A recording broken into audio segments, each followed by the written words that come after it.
Hallo zusammen, heute schauen wir uns das Nummer 1 Tool der Helium Community an und ich zeige euch, wie ihr damit eure Rewards verbessern könnt. Los geht's!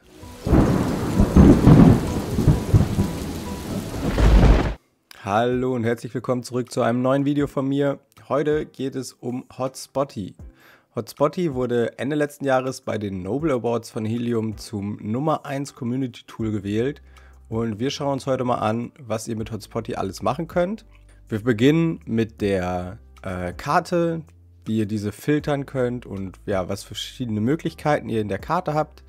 Dann schauen wir uns einzelne Hotspots an, schauen uns an, wie ihr vielleicht deren Rewards verbessern könnt. Und zu guter Letzt zeige ich euch noch den Workspace, der ist sehr interessant für alle Leute, die mehrere Miner haben oder auch Miner bei Freunden und Familie stehen haben und diese entlohnen möchten. Sollte euch nur ein gewisser Teil des Videos interessieren, schaut mal unten in der Timeline. Ich habe das Video in verschiedene Kapitel unterteilt. Skippt euch einfach durch. Also legen wir los. Ja, beginnen wir gleich mit der Karte. Ich habe hier rechts die Übersicht unserer Karte, bin jetzt mal auf Berlin reingezoomt und hier links seht ihr nochmal immer die Hotspots übereinander aufgelistet. Aktuell werden mir 3500 Hotspots hier angezeigt. Und ja, so wie das so ist natürlich sehr unübersichtlich, deswegen ist es ganz schön, dass wir die Möglichkeit haben, hier oben links Filter zu aktivieren. Zum Beispiel können wir hier ja sagen, wir wollen nur die Miner sehen, die auch wirklich online sind. Verschwinden schon mal die ganzen roten Punkte und das Ganze wird schon mal deutlich übersichtlicher. Einen anderen Filter, den ich oft benutze, ist zum Beispiel, dass mir nur meine Hotspots angezeigt werden. Das funktioniert, sobald ihr euren Hotspotty-Account mit eurem Wallet verknüpft habt. Oder, was auch ganz interessant ist, ihr könnt euch die Deny-Liste anzeigen lassen. Das ist ja diese ominöse Liste von Helium, auf der alle Miner landen, die in Verdacht stehen, irgendwas ja nicht Gutes für das Netzwerk zu tun. Also zum Beispiel zu spoofen, ja, oder andere Tricks zu nutzen, um das Helium-Netzwerk auszutricksen und übermäßige Rewards einzufahren. Wenn wir jetzt mal aus den Filtern hier wieder rausgehen, eine weitere Möglichkeit, die ihr bei der Karte habt, die finde ich ein bisschen versteckt ist, ist hier oben das Zahnrad. Hier habt ihr nämlich zum Beispiel die Möglichkeit, eure Währung zu ändern. Wenn euch nämlich nicht nur alles in HNT angezeigt werden soll, zum Beispiel, könnt ihr hier auswählen, dass euch die Sachen in Euros oder in Dollar oder ja in jeder anderen Währung so ziemlich angezeigt werden. Ich finde es aber immer ganz gut in HNT, weil HNT ist ein bisschen stabiler. Die Euro, wenn ich es mir jetzt in Euro anzeigen lasse, ist es natürlich auch immer abhängig von dem aktuellen Kurs vom Helium und dadurch ist es nicht mehr so vergleichbar zwischen den Zeiten. Nächste Möglichkeit, die wir haben, ist Problematic Hex anzuzeigen. Also zeigt uns Hexagone, in denen es Probleme gibt. Oder was zum Beispiel ganz interessant ist, diese Too Close to Witness. Wenn ich das jetzt mal aktiviere hier, lädt er kurz, ich zoome mal hier so ein bisschen rein. Dann sehen wir hier, dass zwischen den Minern sich so Linien bilden. Und diese Linien zeigen uns, dass diese zwei Miner, die mit einer Linie verbunden sind, zu nah aneinander stehen und somit sich gegenseitig nicht witnessen können. So könnt ihr zum Beispiel ganz schnell herausfinden, welche Miner stehen denn zu dicht zu meinem. Dann eine weitere Sache, die hier möglich ist, ist, dass ihr euch die Elevation Counts anzeigt. Das sind sozusagen diese Höhenlinien, mit denen ihr einen groben Einblick davon bekommen könnt, wenn ihr jetzt zum Beispiel plant, irgendwo einen Miner aufzustellen, ob der denn in einer gewissen Bereich strahlen kann. Das könnt ihr noch unterstützen mit diesem Line of Sight hier unten rechts. Wenn ihr jetzt zum Beispiel wissen wollt, ob dieser Miner vielleicht diese Miner hier unten links erreichen könnte, dann könnt ihr unten auf Line of Sight gehen, könnt einen Pin hier droppen auf dem Miner und einen zweiten Pin dahin, wo ihr welchen Bereich ihr erreichen wollt. Klicken wir auf Confirm und dann sehen wir, dass es hier eine Erhebung gibt, aber dass die Erhebung jetzt nicht so problematisch ist. Wenn wir jetzt Point B mal anpassen wollen und sagen, wir wollen aber hier hinten den Miner erreichen, dann sehen wir, dass das nicht möglich sein wird, weil da einfach ja, ein Hügel im Weg ist, der unsere ganze Sendeleistung schlucken wird. Machen wir das mal wieder weg. Dann, was wir noch hier haben, ist was ganz Schönes, ist der Satellite View. Dann sehen wir die Stadt mal als Satellitenbild und nicht nur als Linien und Striche. Oder auch hier unten habt ihr die Möglichkeit, euch die Hotspots nicht nur farblich nach Online und Offline zum Beispiel anzeigen zu lassen, sondern haben wir hier noch ganz viele verschiedene Möglichkeiten, wie die Transmit Scale oder die monatlichen Rewards etc. pp. Also wenn wir jetzt mal Transmit Scale hier auswählen, dann seht ihr, dass sich die Farbskala hier unten ändert. Dann wird euch die schlechteste Transmit Scale jetzt in lila angezeigt, die beste wird euch in grün angezeigt. Und wenn wir jetzt mal auf die Karte gehen und hier mal ein bisschen rauszoomen, dann ergibt sich schon ein ganz klares Bild. In Berlin Mitte, ja, ist die Transmit Scale natürlich sehr schlecht. Das sieht man natürlich ja auch an der Häufung der Miner. Aber umso weiter wir aus Berlin rauskommen, umso besser wird auch die Transmit Scale. Ja, das wäre es zur Karte. Gehen wir jetzt mal in einen einzelnen Hotspot.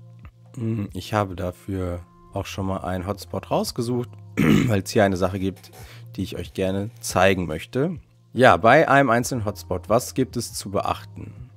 Ja, und wie könnt ihr Hotspotty nutzen, um eure Rewards zu verbessern?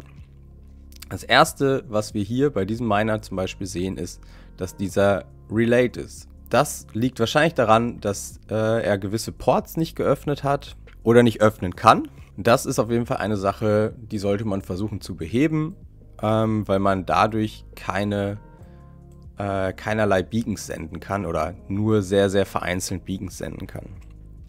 Die nächste Möglichkeit, die wir haben, das hier sind die Blockchain-Data, also die sind immer so ein bisschen hinterher. Ihr könnt hier unten auf Running Status Check gehen. Dann läuft der einmal einen aktuellen Status-Check durch, pinkt einmal euren Miner an und dann sehen wir, dass der Miner online ist, immer noch relate ist und einen Ping von 21 Millisekunden hat. Das ist ziemlich guter Ping, also macht euch da auch keine Sorgen, wenn der Ping über 100 ist oder sowas. Das ist in der Regel kein Problem für den Miner. Nächste Möglichkeit, die wir hier haben, ist uns die Activity anzuschauen. Das ist im Endeffekt dasselbe, wie ihr auch im Helium Explorer seht. Hier sind die verschiedenen Activities des Miners untereinander aufgelistet. Ihr könnt die dann hier nochmal sortieren nach nur Beacons. Da sehen wir, okay, er hat überhaupt keine Beacons gesendet. Das hängt, ja, wie schon gesagt, wahrscheinlich damit zusammen, dass der Miner relate ist. Wir können uns anschauen, was für Witnesses hatte er denn in letzter Zeit, wie viele Challenges hat er erstellt und so weiter und so fort. Dann gehen wir mal in den nächsten Tab. Hier sehen wir eine Übersicht der Rewards. Hier sehen wir zunächst einmal, wie viel hat denn der Miner in den letzten 24 Stunden gemacht, wie viel hat der Miner im Durchschnitt in der letzten Woche pro Tag gemacht und was hat der Miner im letzten Monat gemacht. Genauso wie im Vormonat, also in diesem Monat und im Vormonat zeigt er uns hier an und wie viel hat der Miner in seiner Lifetime im ganzen Lebenszyklus bereits gemeint. Und was hier sehr auffällig ist, dass der Miner in den letzten, also wir haben jetzt hier die 30-Tage-Übersicht und hier sehen wir, dass er in den letzten Tagen extrem Einbruch hatte. Also hier scheint irgendwas mit dem Miner nicht zu stimmen. Wir können das hier auch nochmal ändern auf die 7-Tages-Sicht und dann sehen wir ganz klar, wir sind hier von 0,2 HNT pro Tag auf 0,05, 0,02 und jetzt sogar 0,0 gesunken. Also da muss jemand was machen. Deswegen sollte man immer seinen Miner im Blick halten, weil hier scheint irgendwas nicht zu stimmen. Das nächste aber, was man sich hier ganz schön anschauen kann, ist, dass wir hier auch so ein Kuchendiagramm haben mit den Rewards per Type. Also woher kommen denn unsere Rewards? Und hier sehen wir auch ganz klar, dass 90% kommt über Witnesses bei diesem Miner, 10% kommt über das Erstellen von Challenges und auch hier sehen wir, dass das Senden von Beacons gar nicht vorkommt. Da sehen wir auch wieder ganz klar dran, dass es hier ein Problem gibt. Das sollte eigentlich, ich sag mal so 2/3 sollte Witnessing sein, Und das letzte Drittel ist in der Regel Senden von Beacons und Submitting Challenges. Hier rechts sehen wir nochmal die Witness Transmit Scale. Die zeigt uns an, was haben denn die Miner, die wir witnessen, für eine Transmit Scale. Das ist einfach rein informativ, da haben wir ja so keine Möglichkeit, was zu ändern. Reward Scaling überspringen wir mal kurz, das zeige ich euch zum Schluss. Das nächste, was ich euch zeigen möchte, sind hier die Witnesses. Hier können wir genau sehen, welche Miner haben wir denn in den letzten 7 Tagen gewitnessed und wie viele. Das ist bei diesem Miner 600 gewesen, das ist natürlich extrem viel. Wir können sehen, an wie viele Miner habe ich denn gesendet? 34, das ist jetzt nicht so viel im Verhältnis zu den Witnesses. Und hier sehen wir, welche haben wir denn ja in beide Richtungen erreicht. Also wen haben wir was gesendet und wer hat uns was gesendet. Wenn ich hier diesen Haken aktiviere, dann kann ich diese Witness auch auf der Karte sehen. Also dann sehen wir alles, was jetzt an grüne Punkte ist, das ist ziemlich viel, sind Miner, die wir gehört haben. Oder wenn wir jetzt mal switchen auf Transmitter, dann sehen wir jetzt die Miner, die wir erreicht haben in den letzten 7 Tagen. Als nächstes haben wir die Möglichkeit hier Comments, da können wir Kommentare hinterlassen, die sind rein für uns, rein informativ, die sieht auch kein anderer. Oder hier haben wir die Möglichkeit über Contact Owner den Besitzer des Miners zu kontaktieren, wenn er sich bei Hotspotty angemeldet hat. Das sehen wir bei dem hier, ist das nicht der Fall, sondern würde nämlich hier neben dem Namen des Miners noch so ein kleiner grüner Haken erscheinen. Das nächste Tab ist das Info-Tab. Ja, hier haben wir allgemein Infos über den Miner, wann der aufgestellt wurde, wann er das letzte Mal verändert wurde, ja, Installationshöhe und Antenne. Das sind natürlich alles Angaben, die die nicht hundertprozentig stimmen müssen. Das hat ja alles der Besitzer des Miners händisch einzugeben. Genau, kommen wir jetzt mal zum Reward Scaling und wie ihr eure Rewards mit Hotspotty verbessern könnt. Und zwar habt ihr mit Hotspotty die Möglichkeit zu schauen, ob ihr nicht die Möglichkeit habt, eure Transmit Scale irgendwie zu verbessern. Wie wir sehen, dieser Miner hat eine ziemlich schlechte Transmit Scale von 0,26. Und hier unten wird uns angezeigt, wie diese Transmit Scale errechnet wird. Und zwar geht es da um verschiedene Hexes. Verschiedene große Hexagone, die übereinander gelegt werden. Ich kann das hier auch mal euch auf der Karte zeigen. Da sehen wir, dass es hier verschiedene, also hier ein ganz großes Hexagon gibt und dann ein kleineres und immer kleiner werdende Hexagone.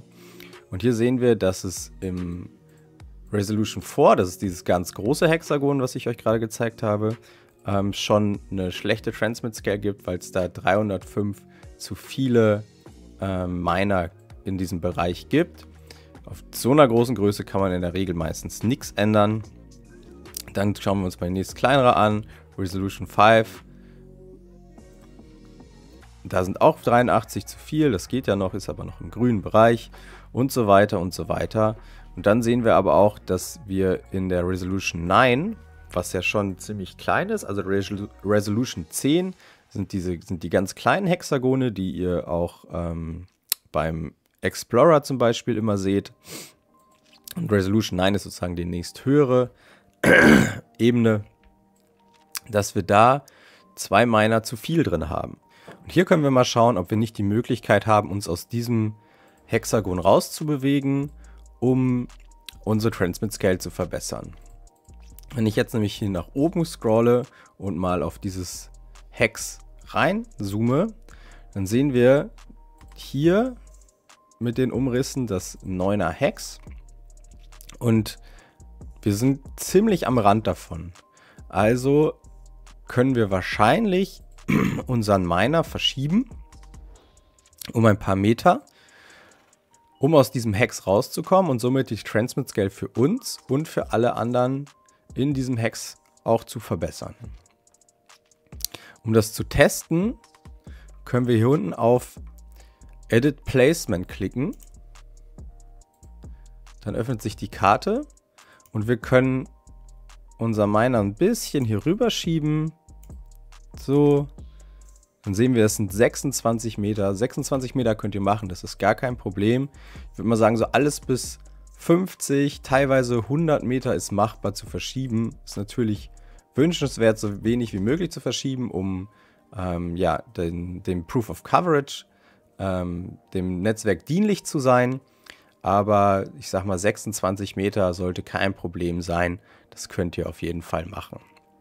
Wenn wir jetzt hier auf Confirm klicken, sehen wir, dass sich die Transmit Scale von vorher 0,26, glaube ich, war es, auf 0,51 verbessern würde, wenn wir diese paar Meter den Miner verschieben. Das würde für mich auf jeden Fall bedeuten, dass ich das auf jeden Fall machen würde. Also es würde bedeuten, du gehst jetzt in die App, gehst da auf Placement, Edit Placement und verschiebst deinen Miner um diese 26 Meter auf diese neue Location. Und hast somit die Möglichkeit für alle, nicht nur für dich, sondern auch für alle anderen, die Transmit Scale zu verbessern und somit für alle, ja, die Rewards zu erhöhen. Genau, das war's zu den einzelnen Minern und wie ihr eure Reward Scaling verbessern könnt. Ja, zu guter Letzt wollen wir uns jetzt noch den Workspace anschauen. Den findet ihr oben links. Dieser Workspace zeigt euch zunächst hier im Dashboard mal eine Übersicht über all eure Hotspots an. Auch über euer Wallet, wenn ihr das Wallet geaddet habt. Also das könnt ihr hier dann über Add Wallet euer Wallet hinzufügen. Über Add Hotspots könnt ihr auch Hotspots dann hinzufügen, die nicht in eurem Wallet sind. Könnt auch mehrere Wallets hinzufügen. Das gibt immer eine ganz schöne Übersicht hier. Und da ja, haben wir direkt einen guten Überblick darüber, wie performt denn all unsere Miner im Durchschnitt. Also wir sehen hier der Durchschnitt der letzten 24 Stunden, der Durchschnitt der letzten Woche, etc. pp. Im Endeffekt dasselbe, was ihr bei einem Miner seht, auch hier für alle Miner im Schnitt. Und hier seht ihr zum Beispiel, sind jetzt ja meine Miner, dass wir hier 45% Being Witnessed habt, also die gesendeten Beacon. Bei mir da habe ich 46% empfangene Beacon und einen kleinen Teil Submitted Challenges. Das ist eigentlich ein sehr ausgewogenes Rad. Meiner Meinung nach ist das ja ein sehr gutes Scaling. Man könnte ein bisschen mehr Witnessing haben. In der Regel ist das Witnessing ein bisschen größer als das Being Witnessed. Genau, wenn wir uns jetzt hier oben durch die Leiste mal durchklicken wollen, dann haben wir hier natürlich die Wallets. Hier könnt ihr eure verschiedenen Hotspot-Wallets, eure verschiedenen Helium-Wallets hintereinander adden. Dann hier die Übersicht der Hotspots. Was ich euch aber zeigen möchte eigentlich, ist, dass ihr auch die Möglichkeiten habt, Locations anzulegen. Ich habe hier zum Beispiel eine Location angelegt und sage, da ist der Steep Sand Moose, also mein Steep Sand Moose Miner, installiert. Dann habe ich die Möglichkeit, einen Kontakt anzulegen. Kontakt sind in der Regel eure Hosts, also die Leute, bei denen ihr eure Miner stehen habt. Und das könnt ihr dann alles zusammen mit der Location und dem Miner verknüpfen und bekommt einen sogenannten Install, also eine Installation. Und in der ist das alles miteinander verknüpft. Und dann habt ihr nämlich hier oben die Möglichkeit bei Commission Reports euch über Generate Report einen Zeitraum auszuwählen, zum Beispiel jetzt den Januar. Und diesen Report könnt ihr dann generieren lassen. Ich habe das schon mal vorbereitet, weil das dauert einen Moment. Dann könnt ihr diesen Commission Report hier links anklicken und seht genau die verschiedenen Hosts aufgelistet und welche Anteile diese bekommen. Die prozentuale Anteile könnt ihr natürlich auch alles anpassen. Ich zeige euch das jetzt aber hier nur mal kurz und knapp, damit das Video nicht zu lang wird. Was ganz schön ist, ihr könnt dem Host auch verschiedene Payment-Methoden hinterlegen. Hier zum Beispiel eine HNT, auch ein Wallet. Und wenn ich jetzt hier auf Pay All Contacts gehe, dann kann ich mir sogar hier den QR QR-Code generieren lassen, mit dem ich einfach nur noch mit meiner App einscannen muss und fertig.